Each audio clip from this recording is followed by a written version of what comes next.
Hello everyone, কেমন আছো তোমরা? আশা করি তোমরা সবাই খুব ভালো আছো আর আমরাও কিন্তু বেশ ভালো আছি। তো দেখতেই পাচ্ছ লাউ কেটে নিচ্ছি। এটা কিন্তু রাতের ভিডিও, মানে সন্ধেবেলা লাউটাও কেটে রেখে দিচ্ছি, কারণ পরদিন ভাবছি যে একটু লাউ তরকারি করব চিংড়ি মাছ দিয়ে। তো তাই আর কি লাউটা কেটে রাখছি। জানো তো, রাত্রিবেলা কিন্তু সবজি পাতি যদি কিছু কেটে রাখা হয় তাহলে সকালবেলা কিন্তু রান্নাটা বেশ তাড়াতাড়ি হয়ে যায়। আর আমার আর এত তাড়াহুড়োও থাকে না। অনেক সময় দেখা যায় যে কাটাকুটি থাকলে আমার শাশুড়ি মা, মানে মামনিও রান্নাটা করে নিতে পারে। আর বাবা নিয়ে এসেছিল এই ছোট্ট মতন একটা লাউ। তো দেখছি লাউটা বেশ ভালো। তো লাউটা কিন্তু আমি কুচিয়ে কেটে নেব মাছ দিয়ে রান্না করার জন্য। আর এইদিকে আমার ছেলেও আমার ভিডিও করে দিচ্ছে একটু, আর সবাই হাসছি আমরা যে ও লাউ কাটার ভিডিওটা করছি, তার মধ্যে সে বলছে যে মাম্মিকে তো দেখা যাচ্ছে না, তাই আমাকে একটু দেখিয়ে দিল।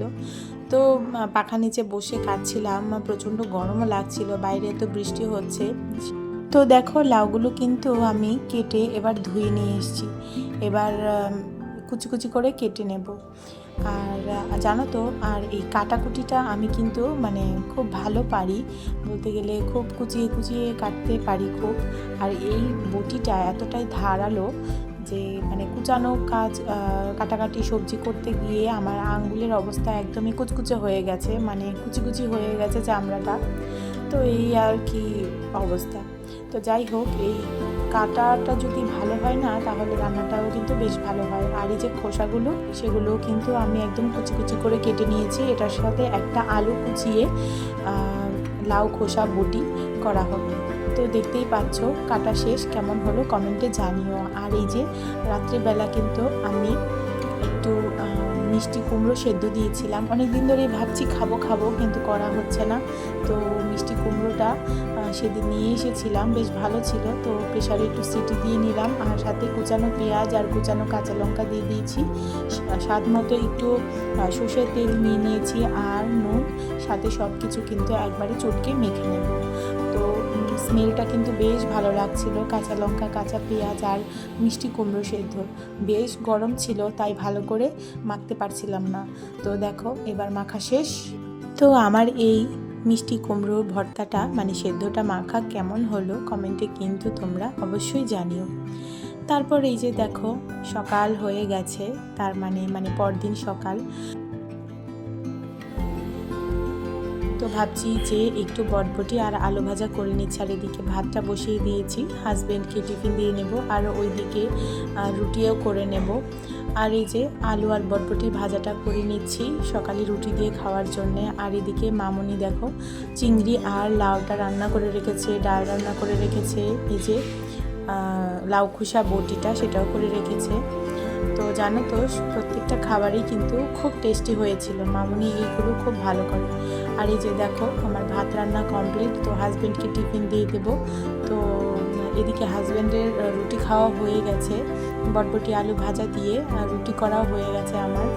আর এই যে ভাতটা বেশ গরম, তো একদম ছ্যাঁকাও লাগছিল। তো এই যে ডাল দিয়েছি, ভাত দিয়েছি, তারপর এই যে চিংড়ি, মানে লাউ চিংড়িটা দিয়েছি, আর হচ্ছে একটা ডিমের অমলেট করে দেবো, যেহেতু অন্য কোনো মাছ দিচ্ছি না। আর ও ডিম খেতে ভীষণই ভালোবাসে, তো মাঝে মধ্যেই আমি ডিমের অমলেট দিয়ে একদম সিম্পলভাবে করে দিয়ে দিই। আর জানো তো, ও এত পেঁয়াজ বা লঙ্কা দিয়ে যে ডিমটা করতে হয় সেটা না করলেও চলে, ওর কোনো অসুবিধে নেই। তো মানে এভাবেই ভালোবাসে বেশি, তো এইভাবেই করে দিই। তো চলো, এই যে হাজব্যান্ডের টিফিনটা রেডি করা হয়ে গেছে, আর এদিকে এই যে ভাজাটা। আর এবার কিন্তু ছেলেকে আর ছেলে আর আমি দুজনেই খেয়ে নেব। আজকের দিনটা ছিল গুরু পূর্ণিমার দিন। তো গুরু পূর্ণিমাতে সবসময় ভোগ দেওয়া হয় না আমাদের ঘরে। তো এই যে বাবা সকালবেলা ফল মিষ্টি এগুলো এনে দিয়েছে, আর সাগু, দুধ সাগু, কলা দেওয়া হয়েছে গোপালকে, গোবিন্দকে ভোগ দেওয়া হয়েছে, এইটুকুই।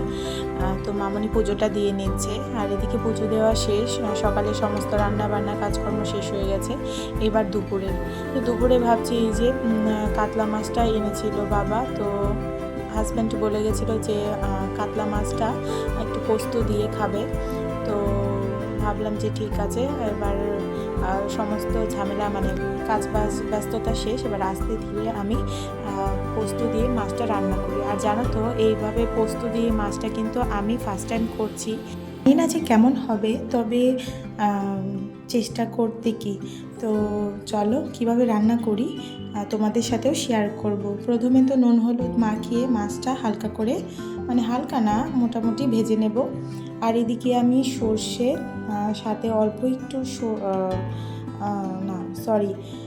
সাথে কিন্তু পোস্ত দিয়েছি 3 চামচ, আর 1 চামচ মতো সর্ষে দিয়েছি, সাথে দিয়েছি একটু কিশমিশ আর একটু আদা আর হচ্ছে জিরে, সাথে কাঁচা লঙ্কা দিয়ে ভালো করে পেস্ট করে নিয়েছি। আর এদিকে মাছটাও কিন্তু আমার ভাজা হয়ে গেছে, দেখো একটু লাল লাল করেই ভেজে নিয়েছি মাছটা। আর এদিকে ছেলের জন্যও মাছটা কিন্তু ভেজে নিচ্ছি, তবে ছেলের জন্য আর আলাদা করে ঝোল করব না। ভাবছি যে পোস্তটা যেহেতু একটু মিষ্টি মিষ্টি ভাব হবে, মানে বেশি ঝাল হবে না, তো এটার মধ্যেই মাছটা আমি ওরটাও সেই পোস্ত দিয়ে করে নেব। তো ওকে গ্রেভিটা না খাওয়ালেও চলবে। এইদিকে দেখো কালো জিরা আর হচ্ছে তেজপাতা ফোড়ন দিয়ে নিয়েছিলাম, আর এই যে বাটাটা দিয়ে দিলাম, সাথে কাঁচা লঙ্কা ভেঙে দিয়েছি। তো ভালো করে কষিয়ে নিচ্ছি। মাঝখানে আমি আরও একটু তেল দিয়েছিলাম, কারণ তেলটা একটু কম লাগছিল। তো দিয়ে ভালো করে কষিয়ে এবার ঝোলটা দিয়ে দেবো। তো বেশি ঝোল দেবো না, যেহেতু একটু মাখা মাখা করব। তো মাছগুলো দিয়ে দিলাম, দিয়ে ভালো করে নাড়িয়ে চাড়িয়ে ঝোলের সাথে মিশিয়ে এবার ভালো করে ফুটিয়ে ঝোলটা একটু কমে আসলে আমি নামিয়ে নেব। আর জানো তো, এর মাঝে 3 আঙ্গুলের 1 চিমটি আমি চিনি দিয়েছি। আর যেহেতু আমি কিশমিশ দিয়েছিলাম, এটা একটু মিষ্টি মিষ্টি ভাব তো হয়েই ছিল, একটু ঝাল ঝাল একটু মিষ্টি মিষ্টি, বেশ ভালো লেগেছিলো। আর হাজব্যান্ডের তো বেশি ভালো লেগেছিলো। তো তোমাদের কেমন লাগছে কমেন্টে জানিও। আর আমার ভিডিওগুলো যদি তোমাদের ভালো লেগে থাকে, তাহলে অবশ্যই একটা লাইক কমেন্টের মাধ্যমে তোমরা সেটা জানাবে। আর আমার চ্যানেলটিকে সাবস্ক্রাইব করতে ভুলবে না। তো দেখো এদিকে আমার পোস্ত দিয়ে কাতলা মাছ, মানে কাতলা পোস্ত হয়ে গেছে। তো নামিয়ে নিয়েছি। দেখতে যতটা সুন্দর লাগছিল, খেতেও কিন্তু বেশ ভালো হয়েছিল বলছি এই কারণে, কারণ ভয়েসটা তো আমি পরে দিয়েছি। তো তোমরা একদিন এভাবে ট্রাই করে দেখো, বেশ ভালো লাগবে। তো এদিকে রান্নাবাড়া শেষ করেছি, ছেলেকেও চান করেই দিয়েছি। আর এবার চলে এসেছি রান্নাঘরটা ক্লিন করে নিতে। তো গ্যাসটা ক্লিন করে নিয়ে তারপর কিন্তু আমি স্নান টান করে নেব।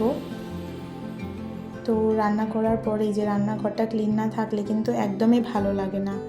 আর এই যে আমার ছেলের অবস্থা দেখো, খেলনা দিয়ে খেলাধুলা করে একদম সেই করে নিচ্ছে। আর এই যে ঘরে চলে এলাম, ঘরটা গুছিয়ে গেছিলাম, তারপরে এই যে দেখো খেলনা এই ঘরে কতগুলো ছড়িয়ে ছিটিয়ে রেখে গেছে।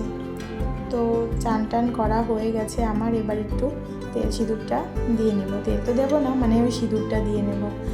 আর এখন যে পরিমাণে হেয়ার ফল হচ্ছে, যার জন্যে মাথার চুলে হাত দিতেই ইচ্ছে করে না, এই রকম একটা অবস্থা। তো চুলটা আঁচড়ে নিয়ে তারপর আমি সিঁদুরটা দিয়ে নেব।